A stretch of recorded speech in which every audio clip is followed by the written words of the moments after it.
काही दिवसांपूर्वी सुधागडला गेले होते.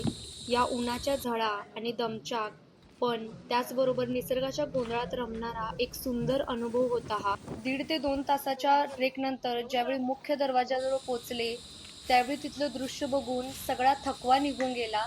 2 कड्याच्या मधून जाणारी ही वाट किती सुंदर दिसतीये ना? उन्हाळ्यामुळे सोबत आणलेलं पाणी संपलेलं होतं आणि नंतर दरवाजामधून ज्यावेळी पुढच्या ट्रेकिंगला सुरुवात केली, त्यावेळीच गडावरती आम्हाला एक आजोबा भेटले, जे गडावरच राहतात.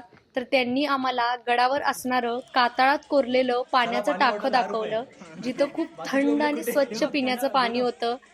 शेवटी आजोबा आम्हाला एका तळ्यापाशी घेऊन गेले, जिथं आता उन्हाळ्यामुळे पाणी कमी आहे, पण पावसाळ्यात हे तळं पूर्ण भरलेलं असतं.